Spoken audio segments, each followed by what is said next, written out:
ಎಲ್ಲೋ ನಿಮಗನಿಸ್ತಾ ಇದೆ ಕಾಂಗ್ರೆಸ್ ಅವರ ಮಾತಿಗೆ ನಮ್ಮ ಮುಸಲ್ಮಾನರು ದಿಕ್ ತಪ್ಪಬಹುದು ಅಂತ, ಅವ್ರಿಗನಿಸ್ತಾ ಇದೆ ನಮ್ಮ ಮಕ್ಕದಿಂದ ಬಂದ್ರು ನಾವು ಆರ್ಡರ್ ಫಾಲೋ ಮಾಡಲ್ಲ ಅಂತ.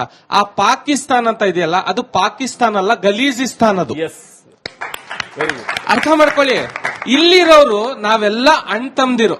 ಯಾಕಂದ್ರೆ ನಿಮ್ಮ ಮೇಲೆ ದ್ವೇಷ ಇಲ್ಲ, ನಿಮಗೆ ನಮ್ಮ ಮೇಲೆ ದ್ವೇಷ ಇಲ್ಲ. ಯಾರು ಕೂಡ ನಾವು ಬಹಳ ಚಿಕ್ಕ ವಯಸ್ಸಲ್ಲಿ ನಮ್ಮ ಮನೆ ಮುಂದೆ ಒಂದ್ ದೇವಸ್ಥಾನ ಇತ್ತು. ನಾನು ಅಲ್ಲಿ ಹೋಗ್ಬಿಟ್ಟು ಮೈಕ್ ಇದ್ದಾಗ ಗಜಮುಖನೆ ಗಣಪತಿಯೇ ನಿನಗೆ ವಂದನೆ, ನಂಬಿದವರ ಪಾಲಿನ ಸಂತತರು ನೀನೆ ಅಂತ ನಾವ್ ಹೇಳ್ದಾಗ ನಮ್ಮ ಮುಸಲ್ಮಾನ್ ಹುಡುಗರೆಲ್ಲ ನಮ್ಗೆ ಬೈಯೋರು, ಏನೋ ನೀನ್ ಹಿಂದೂ ತರ ಹೋಗಿ ಹೇಳ್ತೀಯಲ್ಲ ಅಂತ. ಅಂದ ತಕ್ಷಣ ನಾನು ಹಿಂದೂ ಆಗ್ಬಿಡ್ಲ, ನಾನು ಬಟ್ಟೆ ಇಟ್ಕೊಂಡ ತಕ್ಷಣ ನಾನು ಹಿಂದೂ ಆಗಿಲ್ಲ. ನನ್ನ ಖುರಾನ್ ನನ್ಗೆ ಕಲ್ಸಿರೋ ಅಂತ ಏನಂತ ಹೇಳಿದ್ರೆ, ನಾನು ಎಲ್ಲಾರ್ಗು ಸಮಾನತೆಯಿಂದ ತಗೊಂಡೋಗ್ಬೇಕು. ಆಮೇಲೆ ನೀವಾಗ್ಲಿ ನಮ್ಮ ಮುಸಲ್ಮಾನರ ಧರ್ಮ ಗುರುಗಳಾಗ್ಲಿ ಇದನ್ನ ನೀವು ಹೇಳ್ಕೊಡೋ ರೀತಿ ಇದೆಯಲ್ಲ, ನಮ್ಮ ಮೇಲೆ ದ್ವೇಷ ಹುಡ್ಸೋದಂತ. ಇಲ್ಲಿ ಹಿಂದೆಗಡೆ ಹುಡುಗರು ಕೂತಿದ್ದಾರೆ, ಬಹಳಷ್ಟು ಚಿಕ್ಕ ಮಕ್ಕಳು. ಅವ್ರಿಗೆ ಕೇಳಿದಾಗ ನಾವ್ ಇಲ್ಲಿ ಬಂದು ಬಹಳ ನಿಮ್ಗಿಂತ ಮುಂಚೆ ಬಂದು ನಾವು ಕೂತ್ಕೊಂಡಿದ್ವಿ.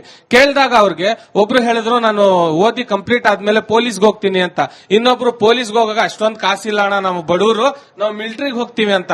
ಇದರಲ್ಲಿ ಯಾರು ಕೂಡ ನಾವು ಜೈ ಶ್ರೀರಾಮ್ ಅಂತ ಹೇಳಿ ಕೊಂದಕ್ ಹೋಗ್ತೀವಿ, ಅಲ್ಲಾಹು ಅಕ್ಬರ್ ಅಂತ ಹೇಳಿ ಕೊಂದಕ್ ಹೋಗ್ತೀವಿ ಅಂತ ಹೇಳಿಲ್ಲ ಹೊರತು ನಮ್ಮ ದೇಶವನ್ನು ಕಾಪಾಡಲಿಕ್ಕೆ ಹೋಗ್ತೀವಿ ಅಂತ ಹೇಳಿದವರು.